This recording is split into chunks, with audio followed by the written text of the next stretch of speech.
All right, so this weekend the UFC returns to Atlanta, Georgia. Kamaru Usman in the main event taking on Joaquin Buckley. This so real, God. I think I'm with Usman, boy.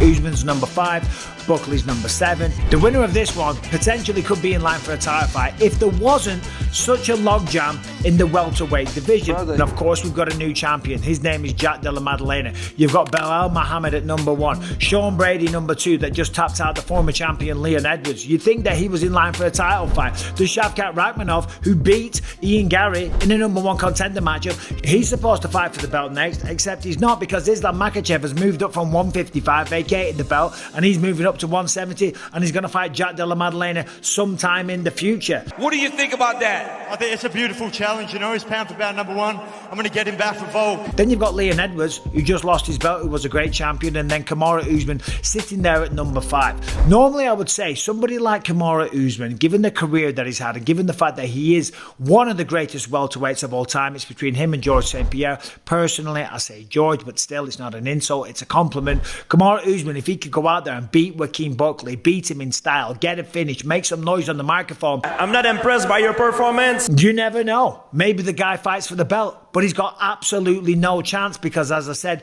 there's a bit of a logjam right now at welterweight, and welterweight right now is the new lightweight division. The lightweight division was the most stacked. That is the division where all the best fighters were competing, all the fights were taking place, it had all the big superstars, Khabib, Islam, Dustin, Justin, the list goes on, right? But no, that is now the welterweight division. It is absolutely stacked, and good luck to every one of those fighters in the top 5 trying to get a title fight. As I said, Islam Makhachev is going to be fighting Jack Della Maddalena sometime soon, but regardless, Usman is going up against Joaquin Buckley. Buckley is a monster, okay? He's got a record of 21-6, 15 knockouts, 6 decisions, and he's on a 6-fight win streak. And obviously, last time out in Florida, he went up against the former champion, Colby Covington, beat him down and got the finish in round 3. Of course, Colby complained because it was stopped because of a cut, but the reality is Joaquin Buckley was beating him all over the place. And that's just the facts of the matter. Now, Joaquin Buckley is only 31 years old. He's only 5'8", and the man is just a little ball of explosive muscle. He hits like a truck. He's extremely agile. We remember the knockout of Impa Kasanganay, one of the most athletic and impressive knockouts that the sport's ever seen. Jumped up in the air, spins around, knocks him out with the other kick. He's got flying knees, he's got good wrestling, he's very strong, he's mentally strong, he talks a lot of shit as well, and he's not afraid to mix it up, okay? The JDM fight and Islam fight is not a massive fight to make. JDM is the world champion right now, but I truly believe that Islam got to sit back and just wait for me to get my title. It's a really tough fight for Kamaru Usman, and I'm basing that on not because Kamaru Usman has lost it, because he hasn't got the fire, because he can't be bothered anymore and he doesn't push himself and he's sleeping in silk sheets and he's made a ton of money. No, he has been very, very honest that his body is beaten up after years and years of competing at the highest level.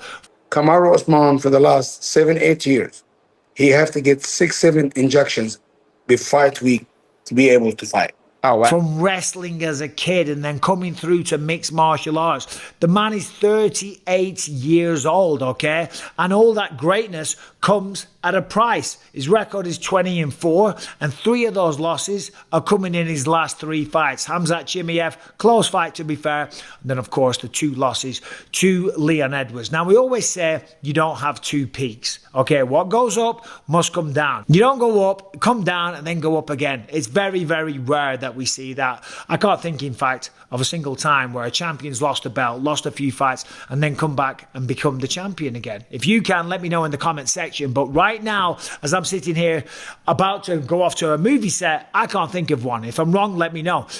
The fact that he had a close fight with Khamzat Chimaev shows that he's still a force to be reckoned with. But when you break down this fight, when you look at the striking, I've got to lean towards Joaquin Buckley. He's probably the faster, more explosive, more diverse and agile striker, okay?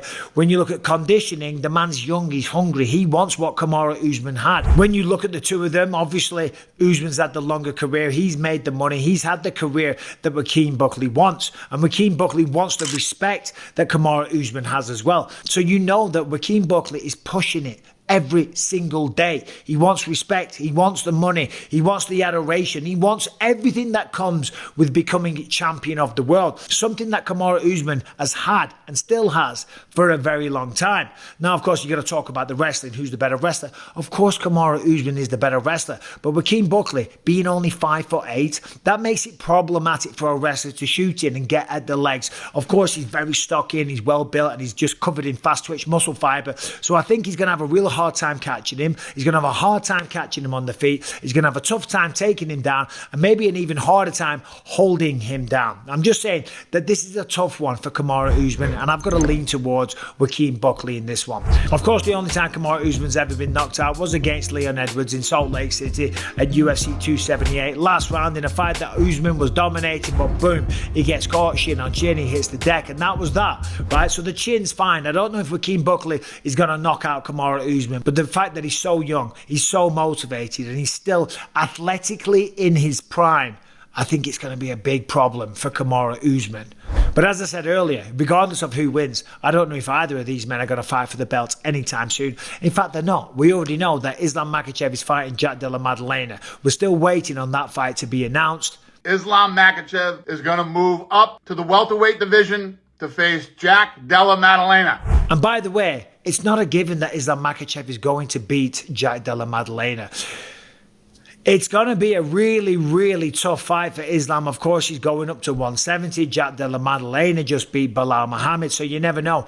Maybe Jack beats Islam. Does Islam go back down to 155? If he does, Ilia Topuria, if he beats Charles Oliveira, isn't going to give him a title fight without making him win a fight first. Anyway, there's the video for today. Let me know who wins this weekend between Kamaru Usman and Joaquin Buckley. Obviously in the co-main event, Rose Namajunas going up against Miranda Maverick. I'd lean towards Rose Namajunas in that. She's seen that style before. She's great on the feet. However, just like Usman, you know, she's been around for a while now. It just comes at a cost. Simple as that. It takes away from you. It drains you. The injuries pile up and they start to slow you down in the training camp. You've made money. You've been the champion. It's just the story of life when it comes to being a professional fighter. Edmund Shabazian versus Andre Petroski. That should be a good striking matchup. I'll lean towards Edmund Shabazian. Cody Garbrandt versus Ronnie Barcelos. I hope Cody Garbrandt makes it to the octagon. I hope he's healthy. And if he is, he's a problem for anybody. At bantamweight, big power with those fists.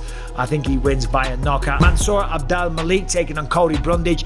That one's going to be an absolute banger. I'll go Mansour Abdel Malik. However, Cody Brundage is one of those guys. He's a little bit inconsistent, but he's a big, strong, powerful guy. Someone's getting knocked out in that one, but as I say, I'll say Abdul Malik. And then Alonzo Menefield versus Umar Sy.